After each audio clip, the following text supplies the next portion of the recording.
मेरी जेठानी को मरे हुए 7 महीने हो चुके थे। मेरे जेठ जी बहुत अकेले रहने लगे थे। वे बहुत दुखी रहते थे और उसका किसी भी काम में मन नहीं लगता था। थोड़े दिनों के बाद मैंने नोटिस किया कि वह मुझे अजीब तरह से देखते थे और उसकी हरकतें भी बहुत अजीब हो चुकी थी। फिर एक दिन मैंने सोचा कि मैं खुद ही उसको खुश कर दूँ तो घर की बात घर में ही रहेंगी और किसी को पता भी नहीं चलेगा। फिर मैंने तो दोस्तों, अब हम अपनी कहानी शुरू करते हैं। मेरा नाम अवनी है और मैं 26 साल की एक शादीशुदा औरत हूँ। मेरे पति का नाम अजय है और वह एक प्राइवेट बैंक में काम करते हैं। हमारी शादी को 4 साल हो गए हैं, लेकिन अभी तक हमारा कोई बच्चा नहीं है। हमारे घर में मेरे पति, मेरे सास ससुर और मेरे जेठ जेठानी रहते हैं। हम सब लोग अपनी अपनी ज़िंदगी में बहुत खुश थे और हम लोग एक दूसरे से बहुत हंसी मजाक करते रहते थे। लेकिन अचानक से हमारी खुशियों को किसी की नज़र लग गई। दरअसल हुआ ये था कि मेरी जेठानी को अचानक से कैंसर का पता चला और वह ज़्यादा दिनों तक बच नहीं पाई थी, जिस वजह से हमारे घर में शोक की लहर छा गई थी। जेठानी की मौत के बाद सब लोग अंदर से टूट चुके थे। जेठानी की मौत के बाद मेरे जेठ जी बहुत ज़्यादा दुखी रहने लगे थे। मैं जब भी जेठ जी को देखती थी तो वह अकेले में बैठकर रो रहे होते थे और जेठानी जी को याद करते रहते थे। मेरे पति उसकी इस हालत को देखकर दुखी हो जाते थे। हम यही सोचते थे कि काश भाभी जिंदा होती तो भैया की इस हालत नहीं होती। मैंने और मेरे पति ने उन्हें बहुत समझाया था कि आप ऐसे मत करो। मेरे पति के समझाने के बाद वह सबके सामने तो ठीक रहते थे, लेकिन अकेले में फिर वह वैसे ही हो जाते थे। ऐसे ही 7 महीने गुजर चुके थे, लेकिन जेठ जी के लिए अपनी पत्नी को भुला पाना बहुत मुश्किल लग रहा था।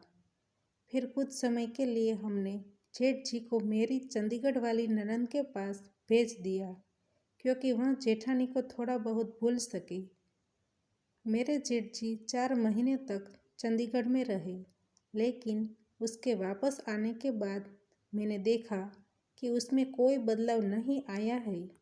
लेकिन हाँ, मैंने उसके व्यवहार में एक अजीब सी बात नोटिस की थी। मैंने देखा कि वह अक्सर मेरे शरीर को घूरते रहते थे। कभी कभी वह मुझे छूने की भी कोशिश करते रहते थे। मुझे उनकी यह हरकत बहुत ही अजीब लग रही थी, क्योंकि मैंने पहले कभी जेठ जी को ऐसी हरकत करते नहीं देखा था। मैं उनकी ऐसी हरकतों से परेशान हो गई थी। मेरा मन कर रहा था कि यह सारी बातें मैं अपने पति को बता दूं, लेकिन दूसरे पल मुझको लगा कि यह सब कुछ मेरा वहम भी हो सकता है। फिर एक दिन तो हद ही हो गई। मेरे जेठ जी ने कुछ ऐसा किया कि मेरे पैरों तले से जमीन खिसक गई। मुझे यकीन नहीं हो रहा था कि वह ऐसा भी कर सकते हैं। एक दिन मैं अपने कमरे के बाथरूम में नहाने के लिए जा रही थी, तो वहाँ पहले से ही मेरे जेठ जी थे। मैं थोड़ी देर के लिए बाहर खड़ी हो गई। मुझे लगा कि वह थोड़ी देर में बाहर आ जाएंगे, लेकिन थोड़ी देर बाद अंदर से अजीब सी आवाज़ें आने लगी। मैं सोच रही थी कि वह इतने टाइम से अंदर क्या कर रहे हैं। फिर मुझे लगा कि वह कभी भी बाहर आ सकते हैं, इसलिए मैं कमरे से बाहर चली गई। मुझे अपने दिमाग में ख्याल आया कि यह सारी बातें मैं अपने पति को बता दूं। फिर मुझे लगा कि शायद वह मेरी बात पर यकीन ना करे तो मैं क्या करूँगी। मुझे सारी रात नींद नहीं आई। मैं बहुत परेशान थी, क्योंकि इतने दिनों से जो कुछ भी वह मेरे साथ कर रहे थे वह बहुत ही अजीब था। रात को मेरे पति ने मुझे प्यार करने के लिए बोला, लेकिन मैंने मना कर दिया। मैंने कहा मेरा मूड नहीं है और मैं दूसरी ओर मुंह करके सो गई। मेरे पति 2 दिन के लिए काम की वजह से शहर से बाहर जाने वाले थे। उसके चले जाने के बाद घर में मैं और जेठ जी अकेले थे। सास ससुर तो गांव में किसी की शादी के लिए गए थे। मेरा एक एक पल सदियों जैसा गुजर रहा था। मैंने पूरे दिन घर का काम किया और थकान की वजह से मैं अपने कमरे में जाकर सो गई। मैं वैसे तो सलवार सूट ही पहनती हूँ, लेकिन कुछ दिनों से गर्मी की वजह से नाइटी पहनती थी। मैं अपने कमरे में गहरी नींद में सो रही थी। थोड़ी देर बाद मैंने महसूस किया कि कोई मुझे हाथ लगा रहा है। पहले तो मुझे लगा कि शायद मैं सपना देख रही हूँ और सपने में मैं अपने पति के साथ हूँ। फिर एकदम से मैं जाग गई और देखा कि मेरे पास मेरे जेठ जी बैठे हुए थे। उसको देखकर मैं चौंक गई और हड़बड़ाहट में उठी और उनसे पूछा, क्या हुआ भैया, आपको कुछ चाहिए? उसने कहा, मुझे भूख लगी है। मेरा दिल जोर जोर से धड़क रहा था।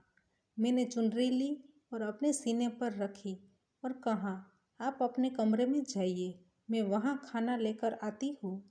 मेरा इतना कहने पर उनका दिल टूट गया था। फिर वह अपने कमरे में चले गए। करीब आधे घंटे बाद मैं उनके कमरे में खाना लेकर गई। तब मैंने देखा कि वह ज़ोर ज़ोर से रो रहे थे। मैंने कहा, क्या हुआ भैया, आप क्यों रो रहे हैं? कोई दिक्कत है क्या?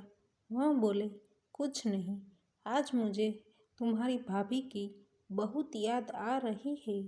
मुझे उनकी बहुत कमी खल रही है।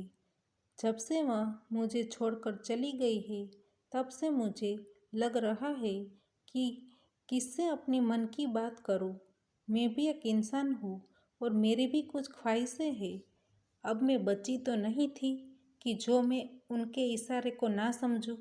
मुझे पता था कि वह किस बारे में बात कर रहे हैं।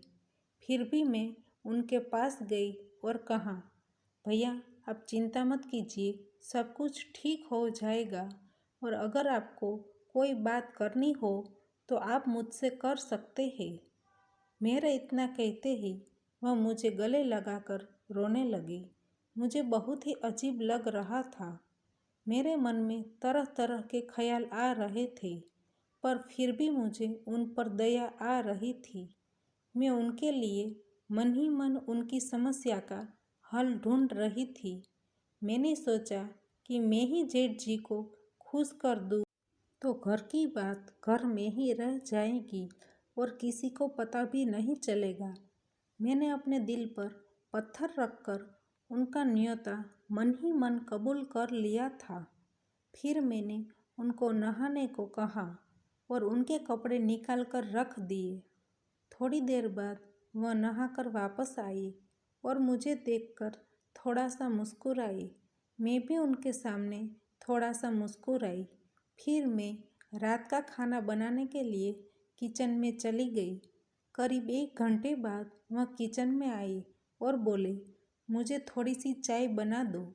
मैं थोड़ी देर बाद चाय देने के लिए उसके कमरे में गई और मैंने देखा कि उसने केवल एक बनियान ही पहनी थी।